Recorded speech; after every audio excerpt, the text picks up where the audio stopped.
Olá pessoal, sejam todos muito bem-vindos ao podcast do Germano, o especial de Ano Novo.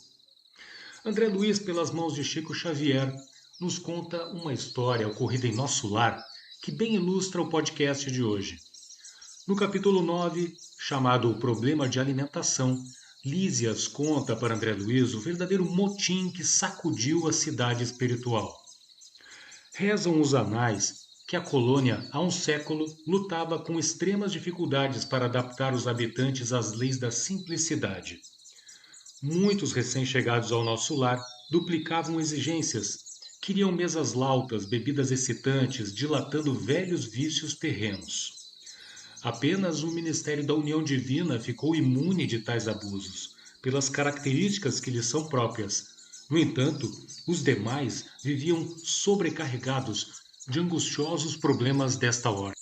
O governador atual, todavia, não poupou esforços. Tão logo assumiu obrigações administrativas, adotou providências justas. Antigos missionários daqui puseram-me ao corrente de curiosos acontecimentos. Disseram-me que, a pedido da governadoria, vieram 200 instrutores de uma esfera muito elevada a fim de espalharem novos conhecimentos relativos à ciência da respiração e da absorção de princípios vitais da atmosfera. Realizaram-se assembleias numerosas.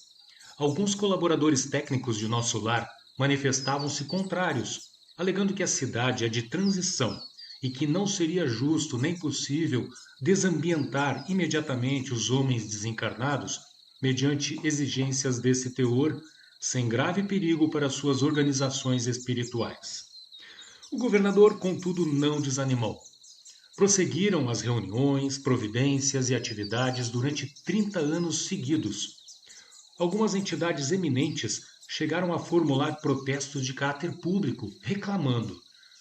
Por mais de 10 vezes, o Ministério do Auxílio esteve superlotado de enfermos, onde se confessavam vítimas do novo sistema de alimentação deficiente. Nesses períodos, os opositores da redução multiplicavam acusações. O governador, porém, jamais castigou alguém. Convocava os adversários da medida a palácio e expunha-lhes, paternalmente, os projetos e finalidades do regime. Destacava a superioridade dos métodos de espiritualização, facilitava aos mais rebeldes inimigos do novo processo variadas excursões de estudo em planos mais elevados que o nosso, ganhando, assim, maior número de adeptos. Depois de 21 anos de perseverantes demonstrações por parte da governadoria, aderiu o Ministério da Elevação, passando a abastecer-se apenas do indispensável. O mesmo não aconteceu com o Ministério do Esclarecimento, que demorou muito a assumir compromisso, pois eram eles os mais teimosos adversários. Formaram-se perigosos distúrbios no antigo Departamento de Regeneração, hoje transformado em Ministério. Encorajados pela rebeldia dos cooperadores do esclarecimento, os espíritos menos elevados que ali se recolhiam entregaram-se a condenáveis manifestações. Tudo isso provocou enormes cisões nos órgãos coletivos de nosso lar, dando ensejo a perigoso assalto das multidões obscuras do umbral, que tentaram invadir a cidade, aproveitando brechas nos serviços de regeneração, onde grande número de colaboradores entretinha certo intercâmbio clandestino, em virtude dos vícios de alimentação. O governador de nosso lar apelou para ações fortes, como o fechamento do Ministério da Comunicação, isolamento dos rebeldes nos calabouços do Ministério da Regeneração, tendo inclusive que ativar as defesas elétricas nas muralhas de nosso lar, tamanhos os assaltos que recorrentemente ocorriam vindos das regiões mais densas do umbral. Não foi fácil. Aplacada a tensão, o bom senso imperando entre os rebeldes, diz Lísias que todos reconhecem que a suposta impertinência do governador representou medida de elevado alcance para nossa libertação espiritual.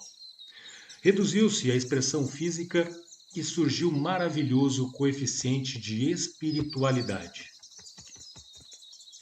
Para fechar o podcast de hoje, trago uma comparação que ouvi de um guru indiano cujas ideias implícitas deveriam nos levar a pensar nos hábitos de consumo, alimentação e lazer que as grandes massas humanas displicentemente ainda promovem todo santo dia. O que é o motim?